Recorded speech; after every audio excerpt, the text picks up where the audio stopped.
Good evening and welcome to Steel Sharpens Steel. We have an extra supersized panel today. First up, as always, my partner in crime, Chuck Hobbs. Good evening. We also have a person who has become somewhat of a fixture on our panel. That is Joyce Stevens. Hello, everyone. Good evening. And our breakout star from the post-debate chat, Sharon Lettman-Hicks. And also a first-time participant with the panel today, our good brother, Imani S. Viney. Thank you for joining us today. Peace, everybody. So as you can see from the artwork that we shared in promoting the program, this has been a pretty awful week for President Trump. He has been faced with a number of different issues, from the New York Times article pulling off the veil of his financial challenges on the tax returns, to an incredible incident with a former campaign manager who was demoted to a campaign worker. Let's take a look at that briefly. I didn't do anything. I didn't do anything. I didn't do anything. Hey, we'll figure it all out, all right? Don't worry about it. I didn't do anything. That was a lot of I didn't do anythings. This was one of the first indicators that perhaps Donald Trump was not going to have a very good week. But we had some other things to follow. We had a widely panned debate performance, which has done absolutely nothing to shore up his support in the electorate. In fact, some surveys and polls have him down 13 points in the aftermath of the debate. Others are more conservative with having him down 9, but that is at least a net 2 negative shift in his likelihood of re-election. And 538 has said that if the election were to be held today, Trump would lose in a landslide. Then, of course, we had the COVID deaths, which have now exceeded 200,000 Americans and climbing. We're still at just under 1,000 deaths a day and tens of thousands, close to 50,000 new infections a day, including senior advisor Hope Hicks, Utah Senator Mike Lee, RNC chairperson Ronna McDaniel, and of course, the president and the first lady. Chuck, I have a clip that I want to share with the panel that does not age very well. He's not worried about you. He's not worried about the people out there breathing in one another. We've had no negative effect. No negative effect. We've had no negative effect. And we've had 35, 40,000 people at these rallies. No negative effect, as you are airlifted to Walter Reed. Chuck, what is your take on this no good, terrible, horrible, very bad week for our friend Donald? It's been a rough week, no doubt about it. I think that starting off, the issue with the taxes, I don't think there were many people who were not hardcore followers of President Trump that were surprised at all by the revelations from the New York Times with regards to the taxes. And one of the issues that I saw a lot over the past week on social media is whether there was something illegal done by the president with regards to the taxes. I don't know that yet. None of us do. Lawyers are disagreeing. Reasonable people will disagree as to whether it was illegal or not. But one of the things that I pointed out the other night, and I reiterate here, is that the issue is that this is a man who has consistently portrayed himself as being this uber rich billionaire. And I believe that we saw the house of cards fall down to a great extent this past week with the New York Times revelation. The debate was a debacle, just to be honest with you, the other night. It was difficult to watch. I believe that CBS News has counted that President Trump interrupted Joe Biden at least 73 times during the course of the evening. There were times when Joe Biden interrupted Donald Trump. But again, I believe that the optics were worse for Donald Trump, far worse, only because many people understand that Joe Biden has always had an issue with stuttering. And with that, it was almost many people felt as if, and I'm talking about many Republicans too. I saw a number of our friends and frat brothers who are also in the GOP felt as if Donald Trump was being a bully throughout the evening, not just to Joe Biden, but also to Chris Wallace, who I think is the all-time worst debate moderator. I think we all can agree on that I have ever had a chance to witness. So having said all that, when I went to bed last night, I had no idea that I would awake this morning and I had all these notifications from friends. Chuck, get up, get your butt up, you know, things like that. And I'm like, no, dude, once I'm out, I'm out.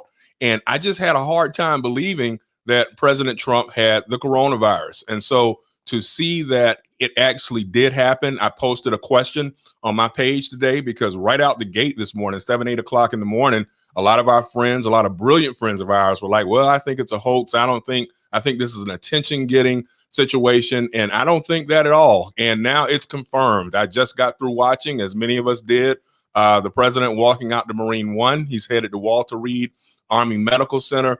He has the disease. And I think as we go through tonight, the thing that continues to resonate in my mind is something that our other frat brother, my father, the late Charles Hobbs, used to constantly say to me as a kid: a hard head makes a soft behind. And over the last 7 or 8 months, President Trump has consistently been hard-headed about the testimony and the comments from epidemiologists who have indicated that if you wear a mask and follow social distancing, that you can flatten the curve and limit your exposure to the disease. And they were brazen the other night when they went into the debate arena, the entire Trump camp, everybody walking in, no mask, and now one by one, they all are now stricken with this disease. And I don't wish that on anyone. I mean, I don't support the president. I oppose him 99.999% of the time. Now, let's just go ahead and say I oppose him 100% of the time politically. Okay, let me quit trying to be even remotely unbiased. Okay, but at the end of the day, I don't wish this on anyone, and it could have been prevented if he had just had a little bit better judgment with what it is he was doing. And now I'm thinking of, hey, it is what it is. You know, one of the people who posted on my page was very strongly of the opinion that this must be some sort of fake interaction. And in talking to some other people in some private chats, I said the presentation of severe or actual symptoms would be something that would grant credibility to the notion of the illness. But even more credible would be a lack of statement or a lack of video of President Trump.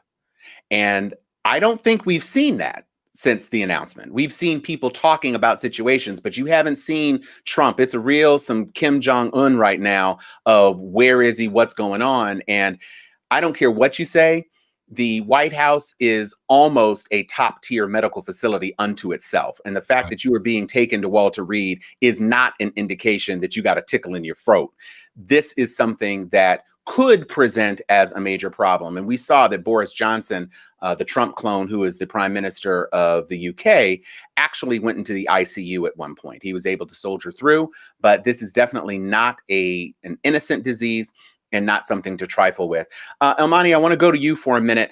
One of the key takeaways from the debate was the notion of Trump's refusal to out and out disavow white supremacists. And in the aftermath of that, there were some T-shirts that some people thought were rather clever that were goading the Proud Boys into a response and saying that they are not their ancestors. I saw a very compelling post from you that stated an opposing view. So why don't you share with us your opinions both on the president speaking so judiciously about white supremacy and the response that it has inspired from some people on our side of the spectrum.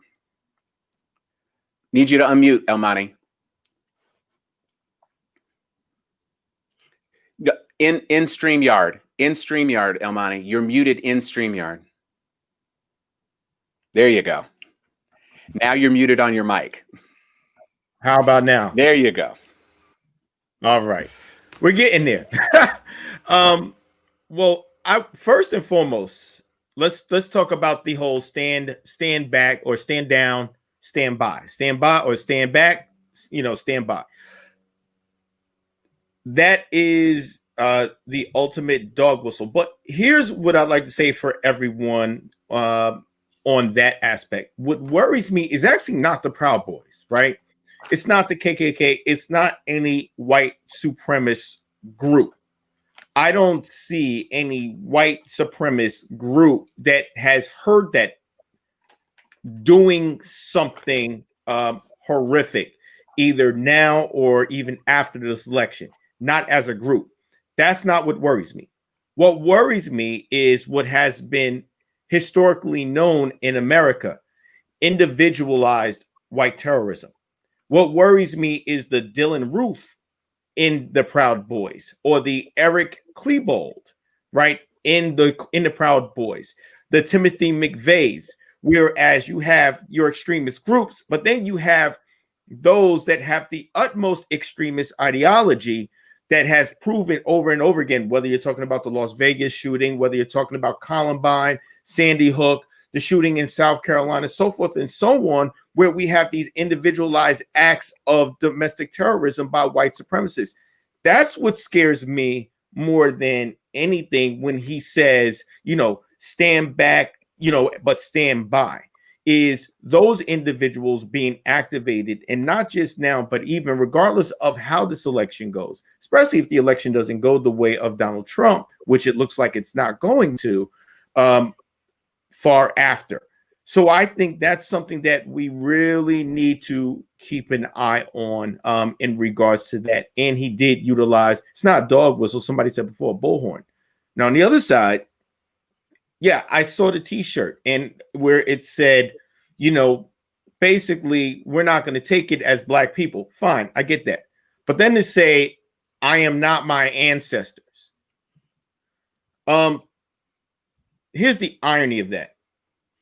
I hate the t-shirt, and that's not the first time that notion came out. We've seen that I am not my ancestors since Trump was elected in 2016.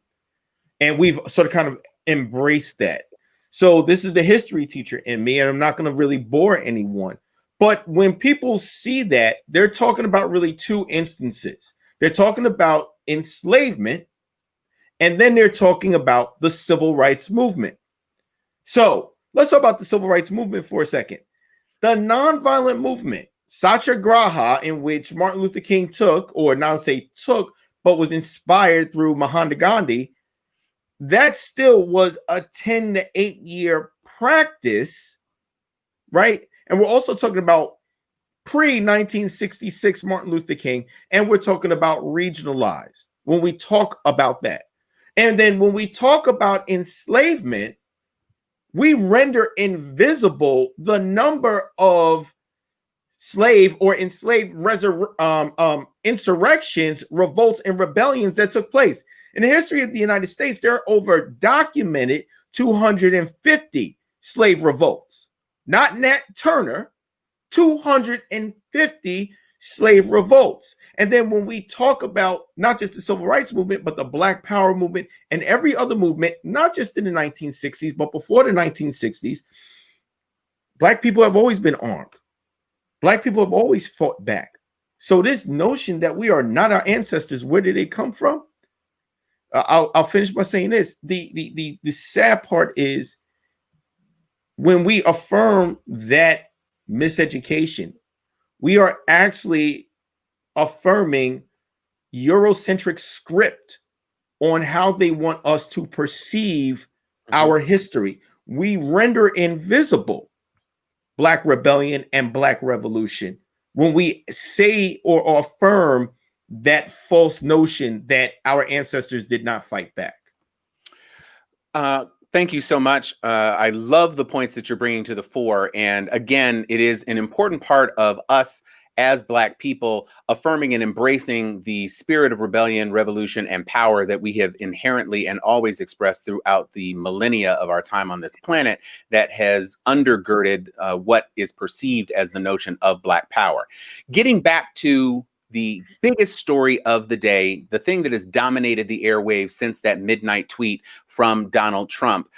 Sharon, not only have you been admitted into Walter Reed during your time with the Obama administration, but you also were diagnosed with COVID. What does the president's situation say to you, and I want to make sure you unmute before you start, about your own personal relationship with this disease, especially as a Floridian who is dealing with a governor who is rushing to open up the state? Well, to many people that know me, I haven't even been out the house since I had COVID. But COVID, I got diagnosed on April 9th. It's one of those dates you'll never forget in your life. And I had a clean diagnosis on April 30th. So that was the 21 of the longest days of my life, where just the anxiety alone, you feel like you make yourself ill. And understand, April 9th was right after we shut down, 3 weeks after we shut down. So there wasn't a lot known. There was a lot of paranoia. There was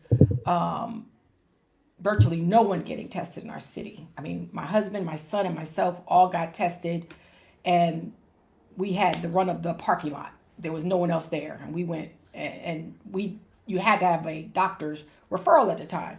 So even fast forward, some of the early symptoms, and I tend to believe I was asymptomatic, but again, that was so early.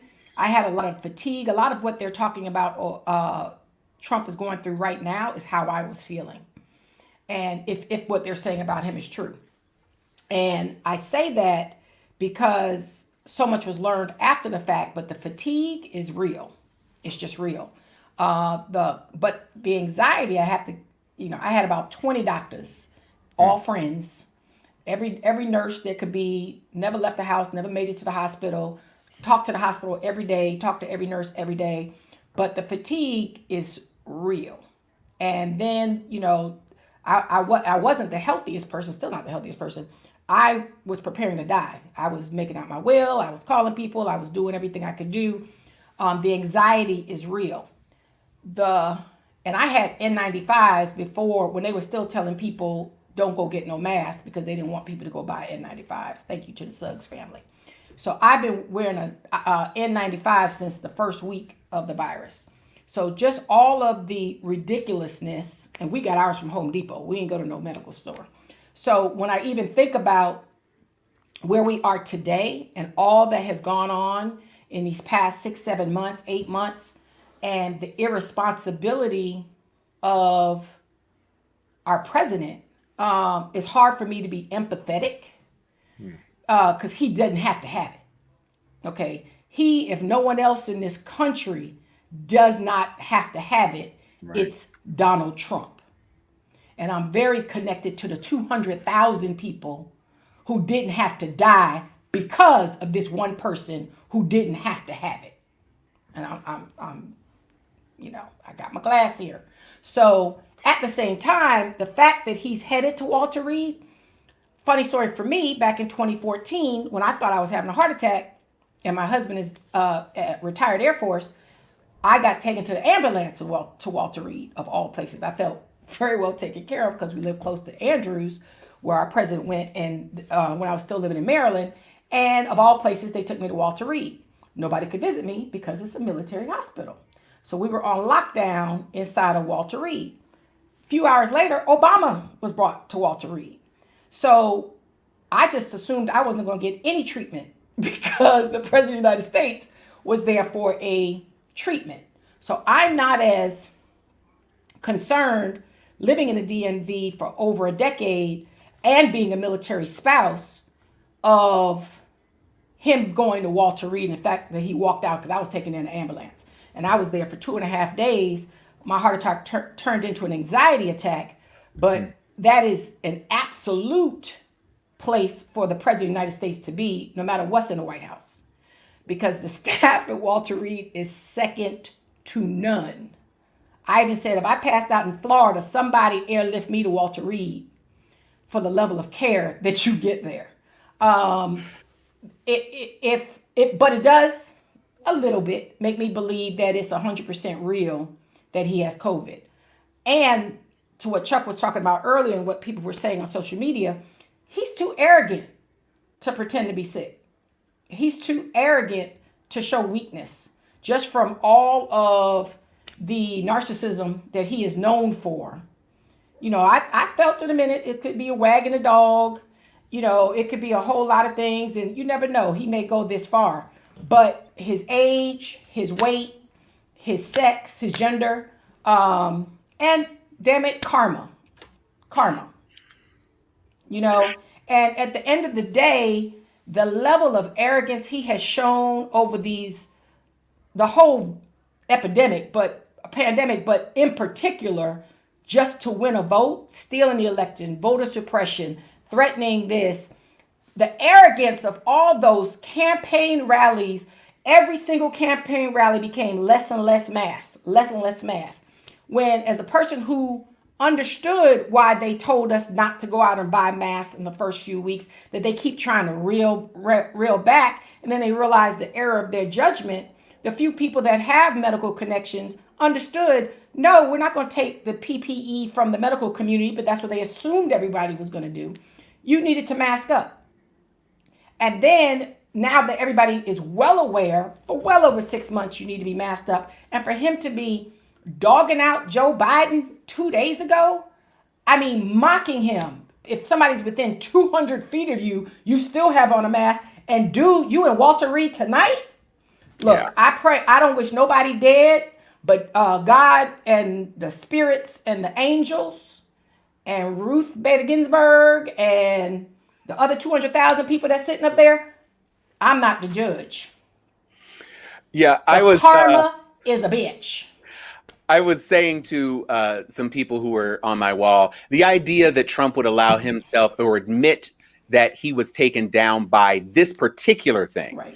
This thing, which is the bête noire of his entire year, the thing that has threatened him the most, the thing that caused the economy to tank, the thing that has killed 200,000 Americans, for him to admit that, I would more so believe him jumping in front of Joe Biden's tour bus and saying, Joe Biden tried to run me over, than to say, I am sick with the Rona. It's just not something that he is constitutionally capable of doing. Let's turn to some of the... One quick thing. Okay, go ahead.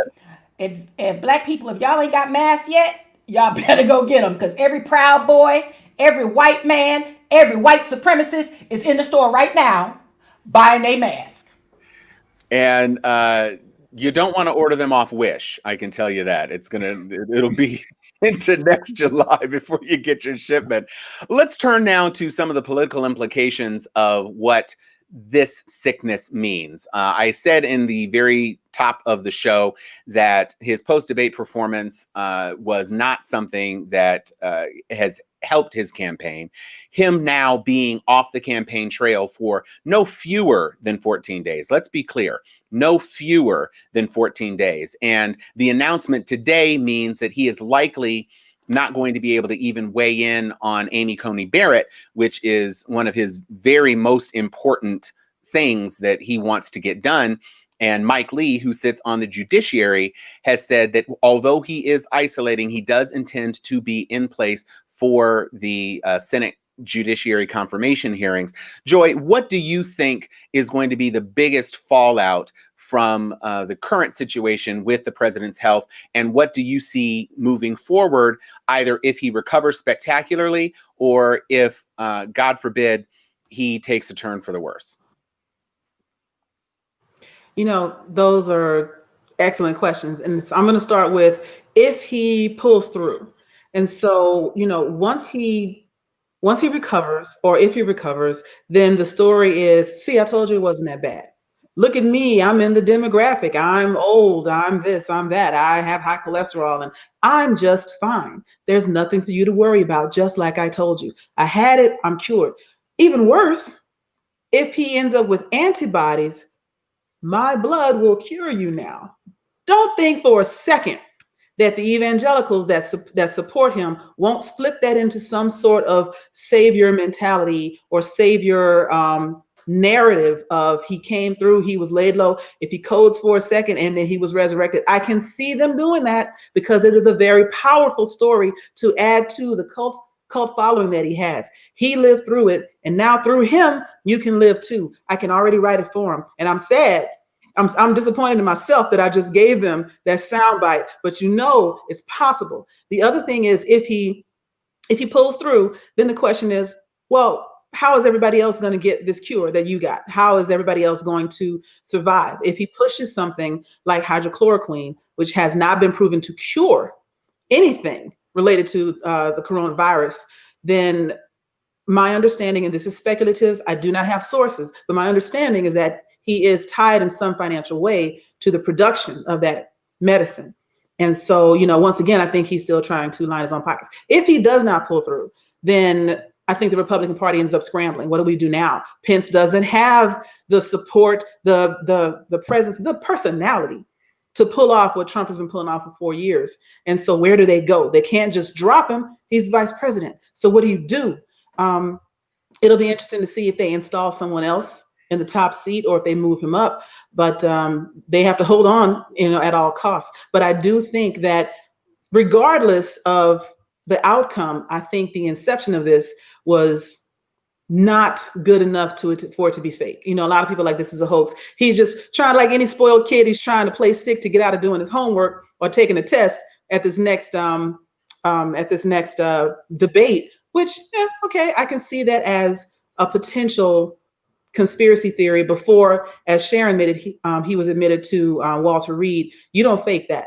The low-grade fever that was reported, you don't fake that. And everybody around him is dropping like flies. Based on the incubation period that we've come to know for this disease of being about 6 to 10 days, he didn't catch it from Biden. And he didn't catch it from that rally, but he absolutely could have been distributing it at the debate for whoever he touched, shook hands with, whoever he's seen in the last 10 days is now at risk. And that includes his Supreme Court nominee. So that could slow down that entire process around confirmation if she ends up having to quarantine as well. You can try to Zoom a confirmation if you want. That ain't gonna go the way you think it is. And I find it a little bit too convenient for him to miraculously recover. Like, I've seen firsthand people that have come down with COVID in varying levels. And once, for me, at least from what I've seen, and this is my observation, once you hit that low-grade fever, once you start to have that lethargic response, you're going down. I mean, it hits hard. You can't breathe. Your chest feels like it's rocks in it. And it takes somebody relatively healthy to recover. And we have seen people who are already healthy not recover. So I don't know where he's going to go from here. I don't wish death on anyone because, I'm not that type of person. But I do believe, as Sharon said, this was preventable. The amount of seclusion that he has access to, he could have bunkered down the way he bunkered down before. He could have bunkered down with this, like, yo, I'm going to be in the basement until 2021. Y'all tell me what happened. He didn't have to be out here doing these rallies, but he lives for that feedback. He lives for the waving and the cheering. And so he had to get his fix, and it cost him his health. And so I'll be interested to see where he goes with this. To that point, you were talking about how healthy people are more likely to recover. There was a report of a 19-year-old young man who was a long distance runner, run 6 miles in a day, no problem. And what they are now saying is that they believe that the COVID actually triggered Guillain-Barré. Mm-hmm. And instead of it being a respiratory thing, it went straight to his brain. So it's not limited to just people coughing. It's not limited. It was, I think, established 5 or 6 weeks ago that this is not only a pulmonary disease, but it is the disease that can affect any and every tissue in the body. It doesn't care. It's going to go where it wants to go. It's going to trigger what it wants to trigger. And people with comorbidities like obesity, and it always tickles me to hear network commentators saying the president appears to be obese. Appears? That's like the sun appearing to shine. The boy is obese. He's got a gut. He's got everything else. So he clearly is in that class, plus the age cohort in which he is in. His diet is not spectacular.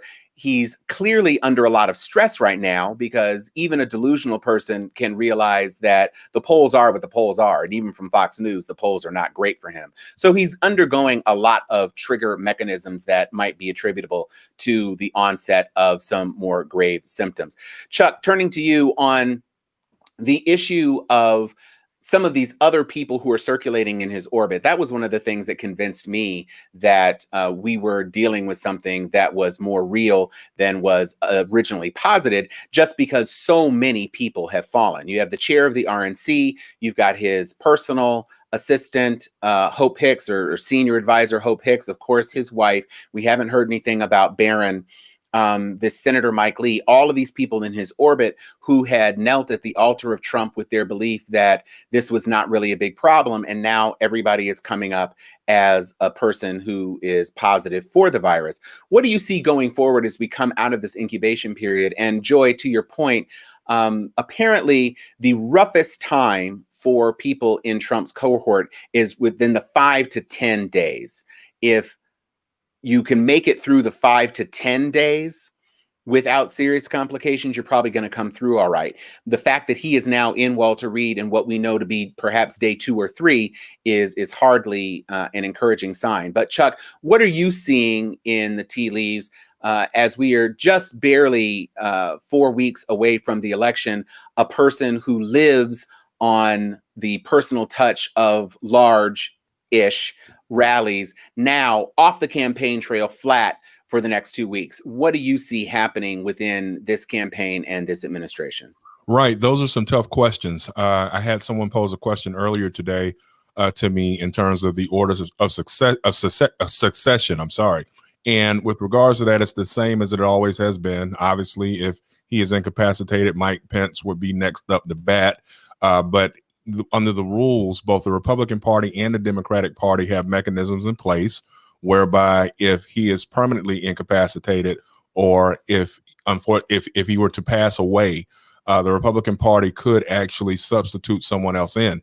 Now, many people have already posted ballots, so to speak. And of course, that would create a conundrum in that, if people have marked ballots already for Donald Trump, and then if he is incapacitated and or if he passes away, is that their choice? That's a question I don't know how to answer, but I do know that the process is in place whereby he could be replaced by the Republican Party if it's a no-go. Assuming that it's not going to be a no-go, because you have to imagine that being that he's the president of the United States, and as Sharon said, he is at Walter Reed, one of the best hospitals in the world, you have to imagine that if there's an ability for him to get better, it will happen there.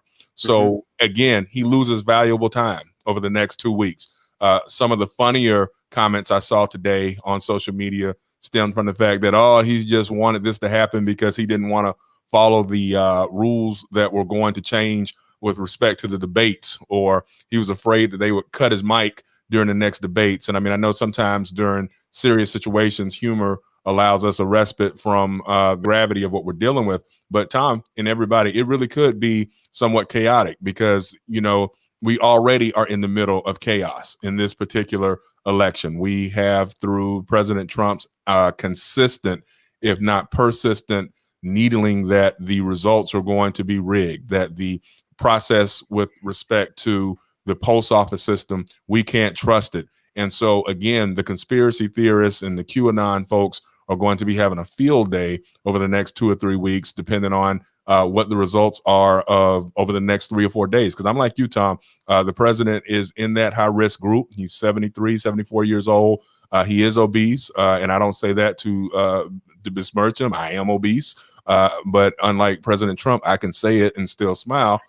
He tries to hide it and pretend as if he's 6'5", when in reality, he's only about 6'1", and to try to juke the stats, so to speak. But he's at risk, and this is not pretty. I agree with you completely that the very fact that, and Tom, you said it on the front end, that the White House has excellent medical staffing right there, and that they are moving him to Walter Reed this quickly. Watching him walk out this afternoon as gingerly as he did, he usually, even as a big guy, has a kind of, bouncy stride and what have you, gait, so to speak. You can tell that he's not well. And so with that in mind, I'm not sure what the end is going to be, in addition to the issues that we have with the Coney Barrett nomination. That's open. Usually the president sometimes actually literally walks the halls and introduces the candidate to their party faithful in the Senate. And so I'm not sure where this is going to be by November 1st, but it's going to be a very interesting ride. And I look forward to taking it with each of you each week, as well as after each of the debates. Yeah, you raise a very good point, Chuck, because it has been noted that as many as 2 million ballots have already been cast. And of course, since those ballots have been cast, that means that the other ballots for the general election are already in production. And at this point, with 4 weeks out, it is almost inconceivable that you could have new ballots with a new candidate on it. And so there'd be a whole lot of hand wringing and trying to figure out what the situation could possibly be. Before we jump to you, Joy, I want to give Amani a chance to jump in because he raised an interesting interesting point about succession that I don't think the general public is especially aware of, and that relates to a conversation that took place between the administration and Nancy Pelosi. So, Amani, you take it. Right. Probably about an hour before we started the show, I was actually on Twitter and got the alert that the White House actually contacted Nancy Pelosi to begin talking about the protocols of basically governmental continuity. Mm-hmm. And so, because that may be common practice, right? I'm not sure how much to look into that. That actually could be common practice, but that is still something that is of concern. And here's the reality. I know we're talking to various different scenarios when it comes to Donald Trump. None of them are good, right? Because if it's a hoax, it doesn't play well. If he comes out saying all this miraculous stuff, who's he really gaining other than the people that are still going to vote for him anyway, right? But here's the thing. Even if he, quote unquote, recovers, what is recovery? I mean, I think a number of us know people that have, quote unquote, recovered and still suffer from ill effects and fatigue. So let's take that fatigue aspect of it. Are you flying around? Are you still going to rallies? Do you have that energy? Or are you now extremely lethargic? I mean, if he gets released in 10 days, that's the middle of October. Now you're left with 2 weeks and you're still probably got another 2 weeks of recovery in you. And that's for healthy people, not even for his demographic. But so you put him in his high risk situation. That doesn't bode well. Last thing I'll say is, I know, the conversation is, well, who would they replace him with? Here's the problem. Donald Trump is not of the Republican Party. And the people that are following Donald Trump are not really Republicans. They're following Donald Trump. Mm-hmm. So you have two different parties. So recognize that anyone they replace him with, it doesn't matter.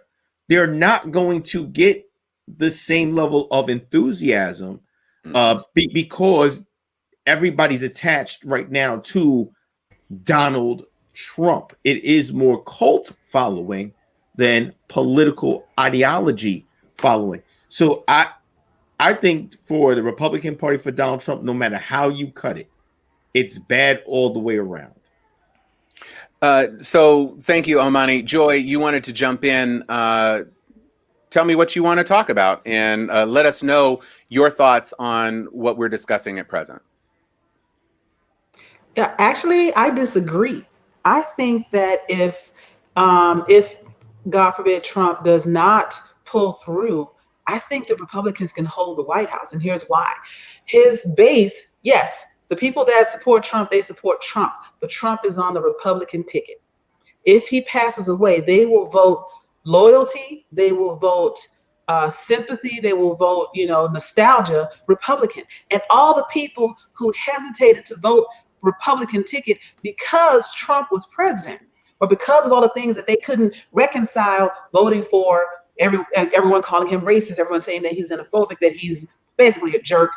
They don't want to vote for him. This will free them up to say, well, Pence is okay. Well, Pence will continue on. So he will maintain his base that will expect Pence to continue his legacy and live on through him, etc. And he will also gain the folks that were hesitating to push that button for him. And they could very well hold the White House. If he passes away, they will get a martyr vote. You see what I mean? I do. I would have to say, though, Pence was run out of his own state house in Indiana. Yeah. And you might as well, I don't know if you're familiar with the musical Chicago, but the character who is married to Roxy Hart, he has a whole song, Cellophane, Mr. Cellophane. Who is Mike Pence? Nobody knows who Mike Pence is. They know he looks like Race Bannon from Johnny Quest. That's what they know. Mike Pence is nothing except a shadow in the background of Donald Trump. I don't disagree. Go ahead, Elmani.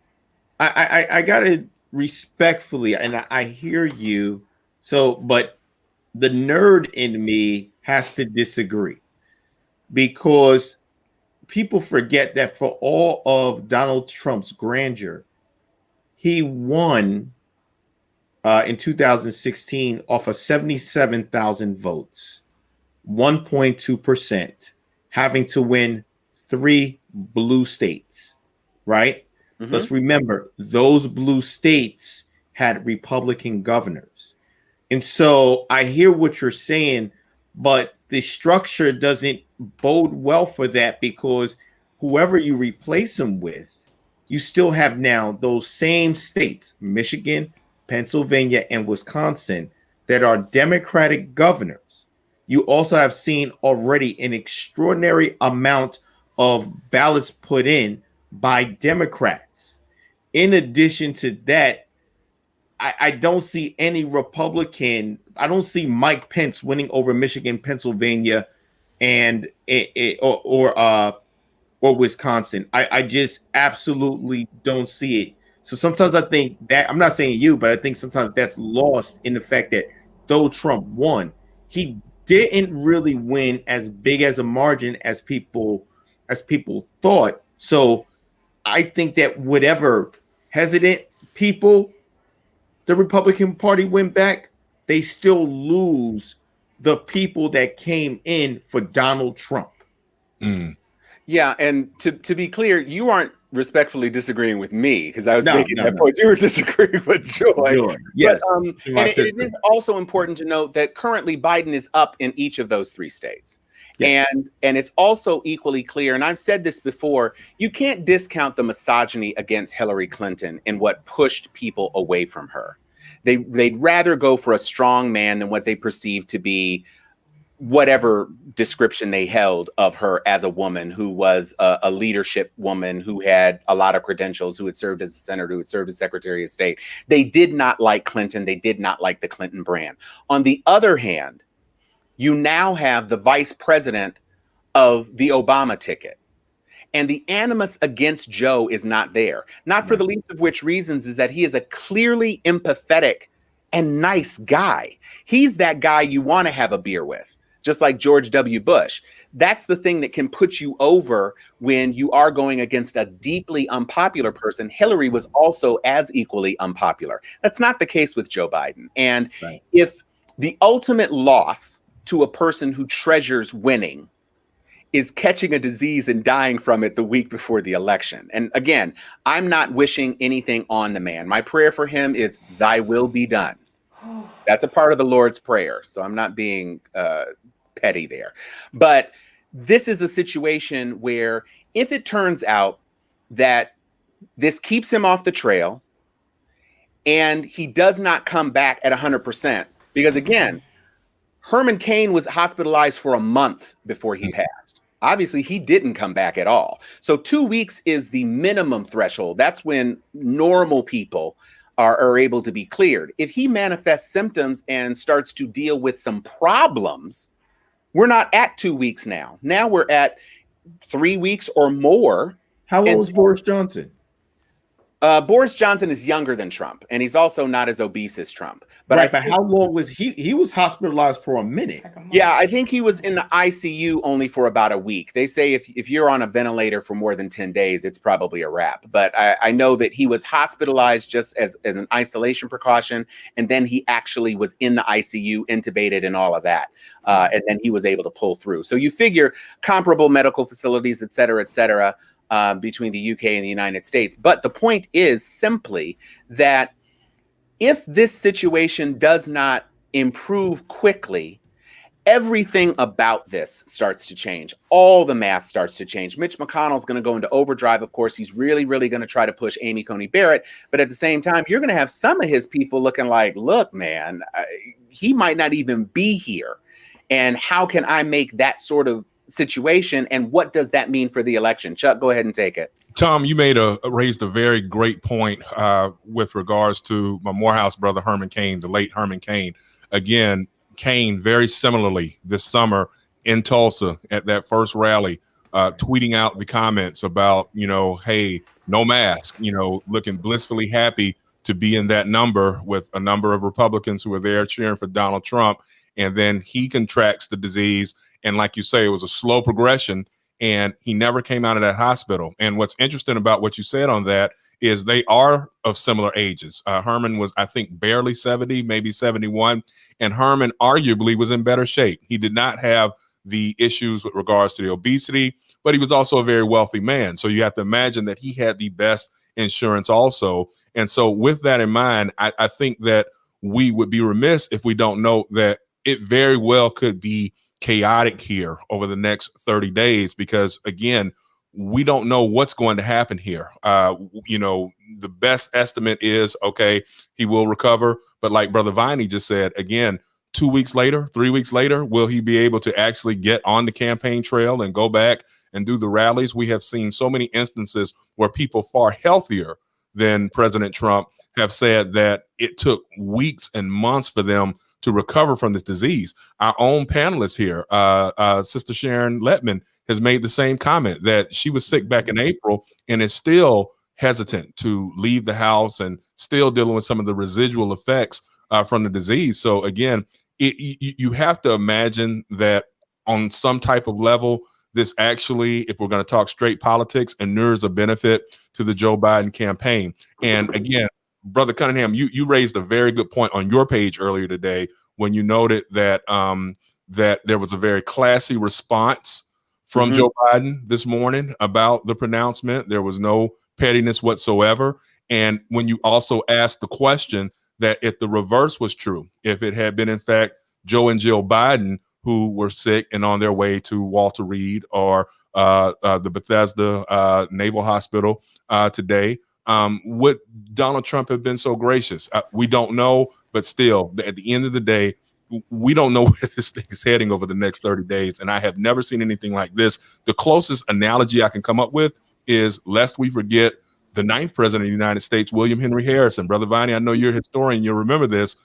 He was the shortest serving president. He was inaugurated on about March 3rd or 4th of 1841. He was being buried on about April 4th because he was out there, got rained on at his inauguration, got cold symptoms. It turned into, I believe, pneumonia, and he was out of there. So again, no one is wishing that on this president. We're not evil, and we don't repay evil even for people who sometimes purvey evil. But at the end of the day, we don't know what the end's going to be here in this particular situation. Sharon, I want to go to you because you're in a state with a governor who's been doing the most. And we heard just yesterday that Governor Abbott in Texas has made the drop-off boxes a single box per county in Texas. And I have an uncountable number of cousins who live in Harris County, which is the county in which one finds Houston. 4 million residents, 2,000 square miles, and they got one damn drop-off box for early voting. Sharon, why don't you talk to us about what you perceive to be the potential implications from the state-by-state level of acolytes of Trump who are now facing a situation where the man who was telling him that masks are not necessary and it's time to reopen is now secreted away in Walter Reed? Look, I have to double down on El Mani's statement. What we have to realize is they're worshiping a celebrity. They're worshiping an icon. The reason Mitt Romney lost to Obama is the Proud Boys stayed home. The radicals, they didn't have their hero. They got their hero now. And the difference is the Republicans, that even the few that may defect, a lot of them ain't defecting because it's all about money, and absolute power corrupts. It's the fringe that Donald Trump brings out that will stay home if their Pharaoh is not at the top of the ticket.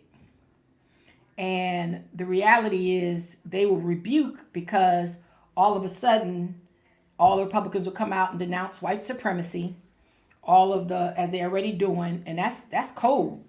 For we ain't with y'all. So if Pharaoh, who has not denounced white supremacy, is not at the top of the ticket, they like, we ain't like doing this voting shit no way. We was just voting because of Trump.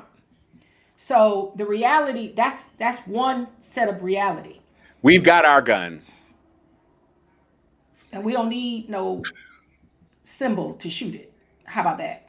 So I'm gonna get a little deeper on y'all, right? The devil is as busy as gods are. Okay? So we done had hurricanes, tornadoes, COVIDs, saints. Our RBG died on All Saints Day for the Jewish faith. He like, what the hell else I got to do to get y'all attention? What is wrong with you mere mortals? So, okay, we'll give Pharaoh COVID. Will y'all start acting right? What I got to do for y'all to get y'all shit together? And I don't think he said it like that. But the end of the day, we are just ants running around. The warlords are up there. The gods and the spirits are fighting the demons. I mean, who the hell has hurricanes, tornadoes, and a Black Lives Matter largest civil rights movement since the largest civil rights movement in the middle of a pandemic?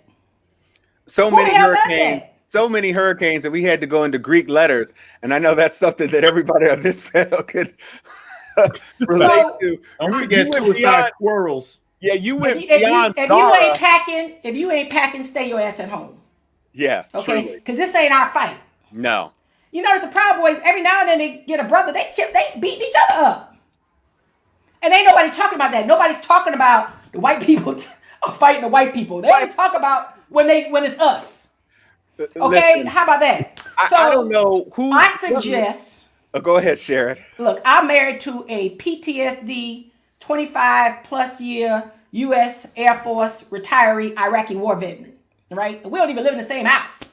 Okay, we got one of them interesting marriages. So, but my baby daddy took me to the range for my birthday because he that kind of dude, right? And he's like, boo, if you ain't gonna carry it, stay your ass at home. Okay, bottom line.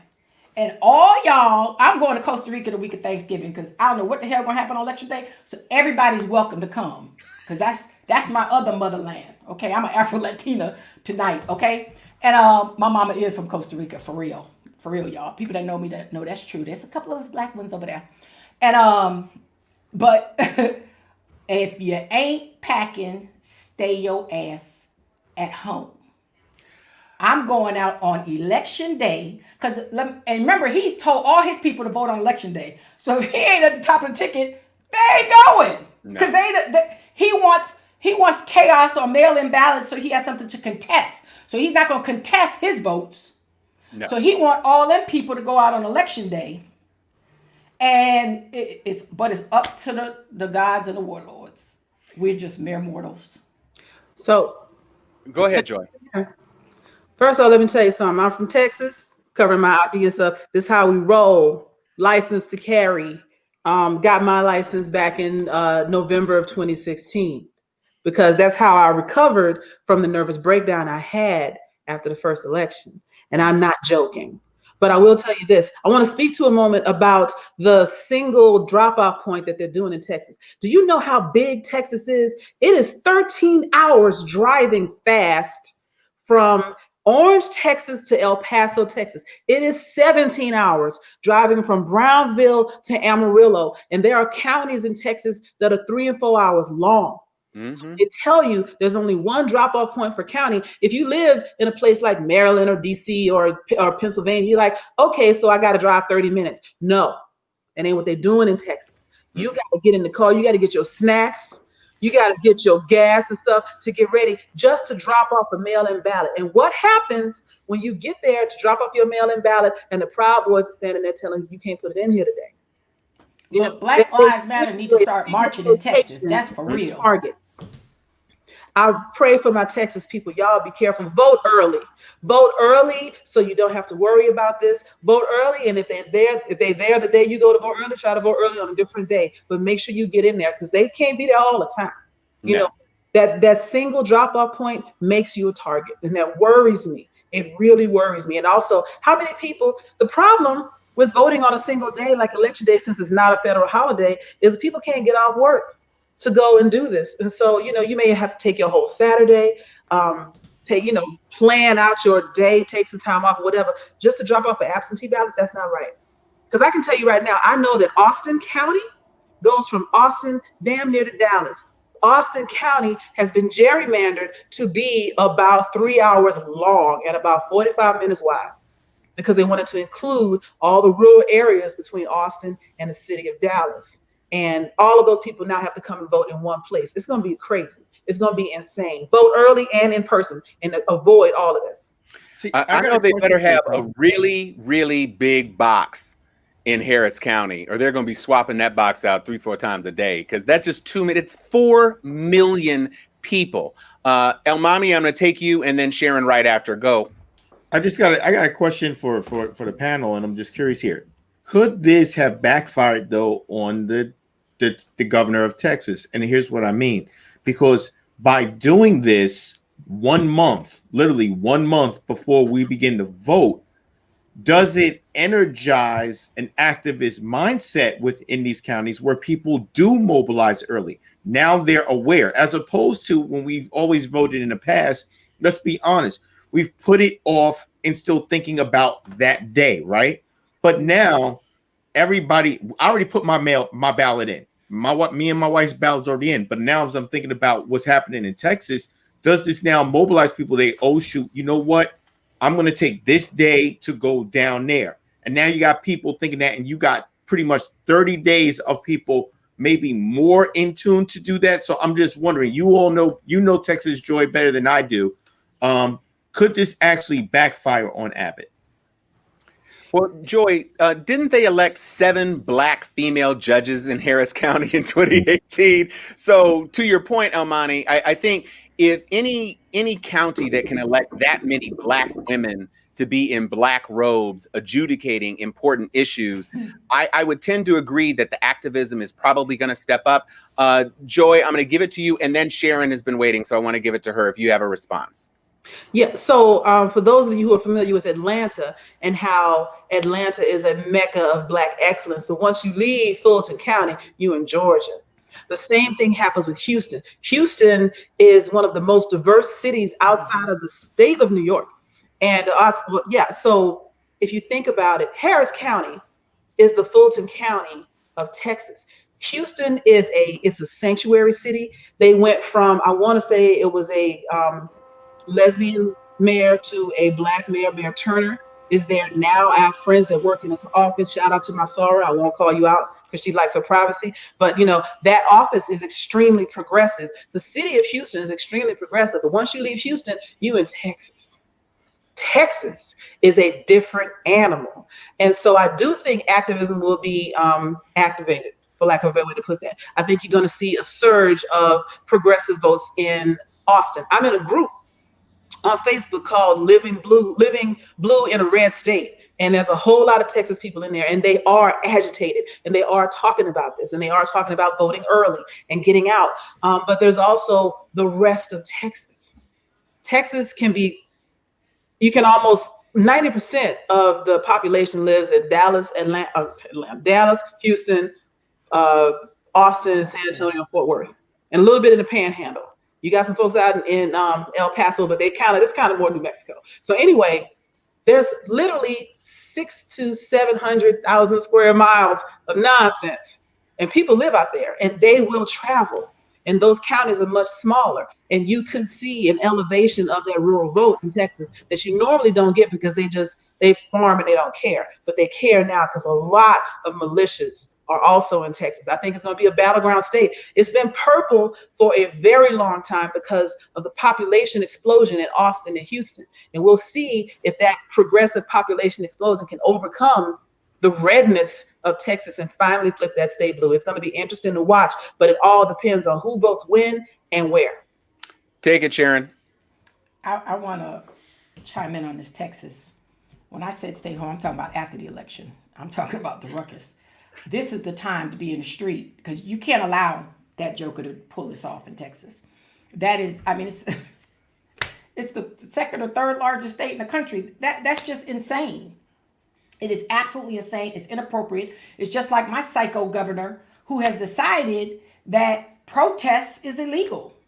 And you got mandatory minimums that he's trying to pass for, vandalism on statutes and, talking back to the police, basically. I listened to town hall meeting where the students was had Mataki on there breaking down the law, and the sheriff was there, who's black, was like, "Yeah, this pass ain't nothing I can do. we gonna have to follow the law." And this law is the most outrageous Jim Crow set aside for the Law and Order party, turned Jim Crow number 2. And, you know, I believe wholeheartedly in protest.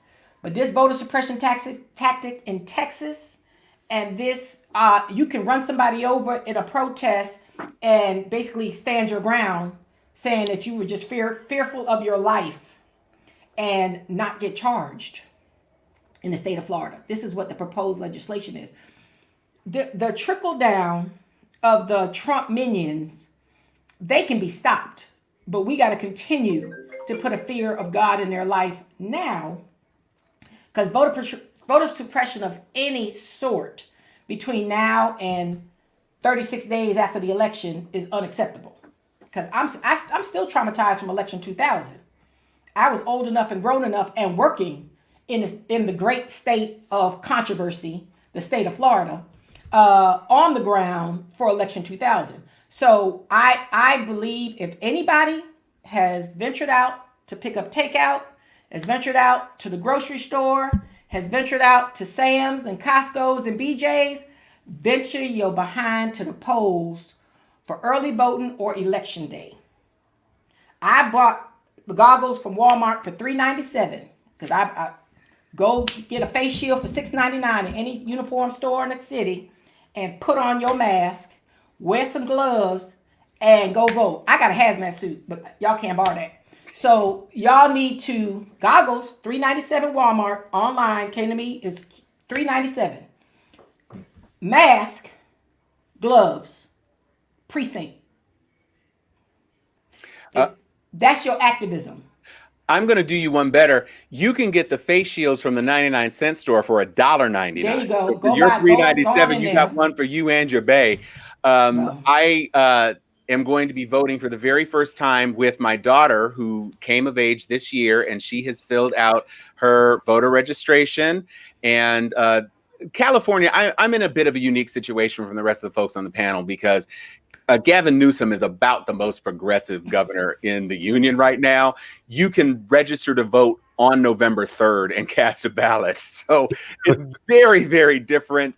They are accepting mail-in ballots. They are sending out things. There's early voting. There's all sorts of things. You can track your ballot if you do mail it in to make sure it's been registered.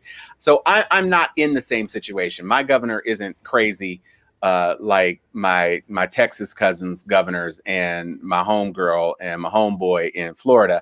But it is absolutely essential that we all vote, that we all exercise. I know a lot of people feel the energy of absentee ballots or mail-in ballots. If this is your first time dealing with a mail-in ballot, I would encourage you to try to do in-person voting. Drop off early. There are too many opportunities for you to make a mistake. And if you are in a red state where they are looking for mistakes to invalidate your ballot, best believe that by the time they would get around to figuring out whether or not you could be recertified or whatever, the election's going to be over. So if you can do in-person voting, like Sharon said, it does not cost that much for you to get the things that you would need to get in order to be safe.